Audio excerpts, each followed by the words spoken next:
Welcome to recipes in my way. இன்றைக்கி நம்ம அருமையான சுவையில் ஹோட்டல் ஸ்டைலில் மிருதுவான பூரி தான் சுட போகிறோம். இதை எப்படி செய்கிறது, இதுக்கு தேவையான பொருட்கள் என்ன பார்க்கலாம் வாங்க. 1/4 கப் அளவு உளுந்து பருப்பை 1 மணி நேரம் ஊற வச்சு எடுத்து வச்சுருக்கேன். இதனோட அளவு 50 கிராம். இதை மிக்ஸி ஜாரில் போட்டு இட்லி தோசைக்கு அரைக்கிற மாதிரி நைஸாக அரைச்சி எடுத்துக்கலாம். இதோட 1 கப் அளவு மைதா,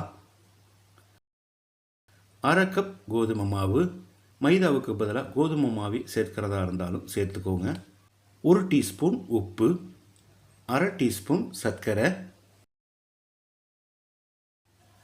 இது எல்லாத்தையும் நல்லா பிசைஞ்சிடலாம். தண்ணி சேர்க்க வேண்டியதில்லை. உளுந்து மாவில் இருக்கிற ஈரப்பதமே போதுமானது.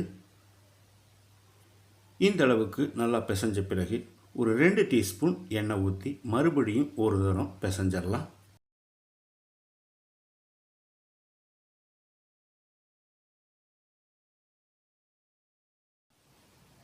இது ஒரு 15 நிமிஷம் இப்படியே இருக்கட்டும். மூடி வச்சிடலாம்.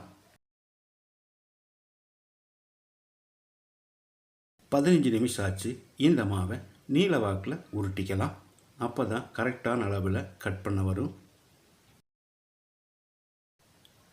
நான் இதை கொஞ்சம் பெருசாக தான் கட் பண்ணுறேன். நீங்கள் சின்ன சின்னதாக கட் பண்ணிக்கோங்க. பெரிய பூரியாக இருந்தால் வானிலையில் நிறைய எண்ணெய் சேர்க்க வேணும். கட் பண்ண மாவை அதே ஷேப்பில் லேசாக அழுதி விட்டு எல்லாத்தையும் ரெடி பண்ணி வச்சிடலாம். நான் கட் பண்ண அளவுக்கு 8 பூரி வரும். நீங்கள் இன்னும் கூட சின்னதாக கட் பண்ணிங்கன்னா 10லேருந்து 12 பூரி வரைக்கும் வரும். இந்த மாதிரி லேசாக அழுத்தி விட்டு கொஞ்சமாக மாவு தூவி தேய்ச்சிடலாம். உளுந்து மாவு சேர்த்துருக்கிறதால இந்த பூரி ரொம்பவே டேஸ்ட்டாக இருக்கும்.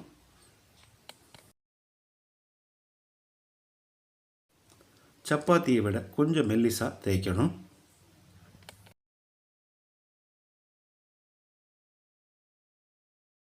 இப்போ இதை எண்ணெயில் பொரிச்சு எடுத்துடலாம். நான் ஏற்கனவே அதிகப்படியான தீயில் எண்ணெய் காய வச்சிருக்க போட்டுடலாம். ஒரு 10-15 செகண்டுக்கு பிறகு கரண்டியால் லேசாக அழுத்தி விட்டால் போதும்.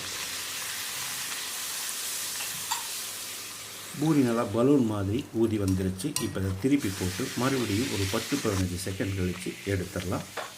அருமையான சுவையில் நான் செஞ்சுருக்கிற இந்த உளுந்து மாவு பூரியை இதே மாதிரி இதே அளவுகளோடு நீங்களும் செய்து பாருங்கள். இந்த வீடியோ பிடிச்சிருந்தா லைக் பண்ணுங்கள், கமெண்ட் பண்ணுங்கள், ஷேர் பண்ணுங்கள். சப்ஸ்கிரைப் பண்ணாதவங்க சப்ஸ்கிரைப் பண்ணுங்கள். மறக்காமல் பெல் பட்டனை கிளிக் பண்ணுங்கள்.